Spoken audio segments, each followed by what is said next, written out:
جی وعلیکم السلام. کیسے ہیں آپ؟ الحمدللہ اللہ پاک. کیا نام ہے آپ کا؟ سید ذہن شاہ گیلانی. ماشاء اللہ. اچھا بھائی مجھے یہ بتائیں کہ آپ کا PTI کے حوالے سے کیا کہنا ہے؟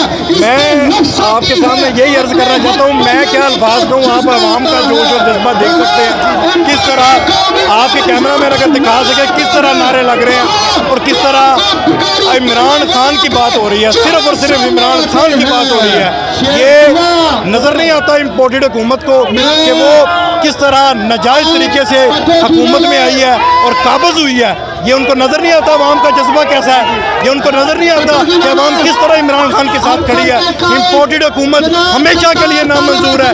یہ قوم جاگ چکی ہے اور اب اس قوم کو سلانا ناممکن ہے. انشاءاللہ تعالی عمران خان اگلے الیکشن میں 2 تہائی اکثریت کے ساتھ انشاءاللہ اسمبلی میں جی ٹھیک ہو گیا. جو عمران خان پہ الزامات لگائے جا رہے ہیں، یار میری بات سنیں، جس کی اپنی شرٹ 30 کروڑ کی بکے، جس کی اپنی گھڑی، جس کا اپنا بیٹ کروڑوں اربوں میں بکے، اور جو بولتا ہے اور جو لیکچر دے، جو کسی یونیورسٹی میں لیکچر دے، تو آپ یہ سوچیں وہ خود کروڑوں کما سکتا ہے. ان کو ان گھڑیوں کی یہ توشہ خانے ریفرنس وغیرہ یہ اسے بنا رہے ہیں، یہ خود چور ہیں، یہ خود فراڈیے ہیں، یہ خود ڈاکو ہیں.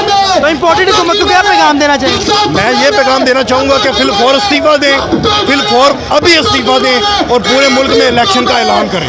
پورے ملک میں الیکشن کا اعلان کرے، عوام فیصلہ کرے کہ عوام عمران خان کے ساتھ ہے یا ان چوروں، ڈاکو اور لٹیروں کے ساتھ.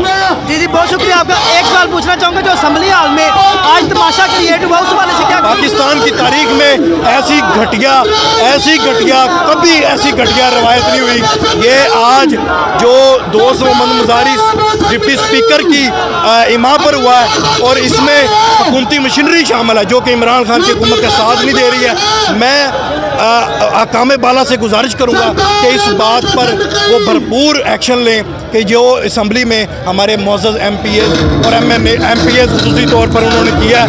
میں اس بات کی ہم عوام بھرپور طور پر مذمت کرتے ہیں اور ہم نہیں مانتے کہ وزیر اعلیٰ حمزہ ہے، ہم نہیں مانتے کہ وزیر اعظم شہباز شریف ہے، ہم کسی قیمت پر نہیں مانتے.